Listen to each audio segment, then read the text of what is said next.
तो चिंटू क्लास में आपका स्वागत है। चलिए इस वीडियो में हम जानते हैं मॉलिक्यूलरिटी ऑफ ए रिएक्शन। तो मॉलिक्यूलरिटी ऑफ रिएक्शन जो है केमिकल काइनेटिक्स का बहुत इंपॉर्टेंट पार्ट है और इसका एक पार्ट आर्ट ऑफ रिएक्शन भी है जो कि मैंने इसके प्रीवियस वीडियो में डिस्कस किया है। आप चाहे तो देख लीजिएगा, मैं उसका लिंक जो है इस वीडियो में दे दूँगा। तो मॉलिक्यूलरिटी ऑफ रिएक्शन जो होता है सिंपली क्या होता है, किसी भी केमिकल रिएक्शन में जितने रिएक्टिंग स्पेसीज पार्टिसिपेट करते हैं, that is called molecularity of reaction. लेकिन जो केमिकल रिएक्शन होना चाहिए वो एलिमेंट्री या सिंपल होना चाहिए। ठीक है, अब एलिमेंट्री और सिंपल क्या होता है मैं अभी आपको अभी बताता हूँ। तो देखिए, पहले मैं एनसीईआरटी का जो स्टेटमेंट है जो बुक का वो पढ़ता हूँ। Molecularity of reaction is simply the number of reacting species में be atoms, ions or molecule involving is in an elementary reaction which must collide simultaneously. ठीक ना, और जो भी रिएक्टिंग स्पीसीज है वो एक साथ क्या होना चाहिए, कोलिजन होना चाहिए। ठीक है, तो जैसे यहाँ पे मैंने एग्जांपल दिया, जैसे अमोनियम नाइट्राइट को जब हीट करते हैं तो N2 + H2 बनता है, तो ये आपका यूनिमॉलिक्यूलर रिएक्शन है, तो इसका मॉलिक्यूलरिटी 1 होगा।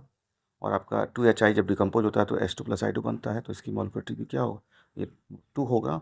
और 2NO + O2 मिलकर NO2 बनाता है, इसका ये ट्राइमॉलिक्यूलर रिएक्शन, तो इसकी मॉलिक्यूलरिटी 3 होगा। ठीक है, तो इसके कुछ इंपॉर्टेंट पॉइंट्स भी हैं। पहला, ये एक थ्योरेटिकल कॉन्सेप्ट है और molecularity can not be zero, negative, fractional, infinite imaginary नहीं हो सकता है। ठीक है, नेगेटिव कभी नहीं होगा, जीरो भी नहीं होगा, फ्रैक्शनल भी नहीं होगा, जैसे 1/2 या 3/2 या इन्फिनिटी भी नहीं हो सकता। Molecularity can not be greater than 3। हाँ, एक सबसे इंपॉर्टेंट है कि मॉलिक्यूलरिटी कभी भी 3 से बड़ा नहीं होगा। क्यों? क्योंकि जब मॉलिक्यूल कोलिजन करते हैं तो क्या होंगे, साइमल्टेनियस कोलिजन जो होता है 3 मॉलिक्यूल कोलिजन कर सकते हैं, लेकिन 4 का एक साथ इफेक्टिव कोलिजन होना पॉसिबल नहीं है, इसलिए इसकी मॉलिक्यूलरिटी क्या होती है, 3 से ज़्यादा नहीं होती है। ये देखिए, एलिमेंट्री वर्सेस कॉम्प्लेक्स रिएक्शन। तो एलिमेंट्री रिएक्शन जो होता है 1 स्टेप में होता है, सिंगल स्टेप में होता है। देखिए, रिएक्टेंट से प्रोडक्ट बन रहा है, ट्रांजिशन स्टेट के थ्रू जा रहा है।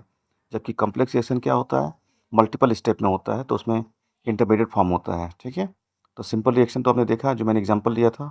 कॉम्प्लेक्स रिएक्शन का एक एग्जाम्पल दे देते हैं। जैसे आपका NO2 और +F2 रिएक्शन करता है तो पहले एक इंटरमीडिएट बनाता है जो NO2F + F, this is slow step. उसके बाद से फिर NO2F + F फिर डिकम्पोज होकर NO2F बन जाता है, ये फास्ट होता है। तो ओवरऑल अगर इसको प्लस करेंगे तो NO2 + F2 = 2NO2 + F बन रहा है। ठीक है, तो ये रिएक्शन आपका कॉम्प्लेक्स रिएक्शन है। तो कॉम्प्लेक्स रिएक्शन जब होगा इसमें जो स्लोएस्ट स्टेप होगा उसमें जितने मॉलिक्यूल्स पार्टिसिपेट करेंगे वो उसकी क्या होगी, मॉलिक्यूलरिटी होगी। तो यहाँ पे देखिए, स्लोएस्ट स्टेप में कितने 2 मॉलिक्यूल्स है तो उसकी मॉलिक्यूलरिटी 2 होगी, जबकि ओवरऑल में लग रहा है 3 है। तो ध्यान रखना है कि जब भी कॉम्प्लेक्स रिएक्शन रहेगा तो उसका जो मॉलिक्यूलरिटी है वो जो रिडिटरमाइनिंग स्टेप है उसमें जितने मॉलिक्यूल पार्टिसिपेट करेंगे वही उसकी मॉलिक्यूलरिटी होगी। तो आई होप आपको मॉलिक्यूलरिटी का वीडियो पसंद आया होगा। अगर वीडियो पसंद आया तो वीडियो लाइक कीजिए, चैनल सब्सक्राइब कीजिए। Thank you.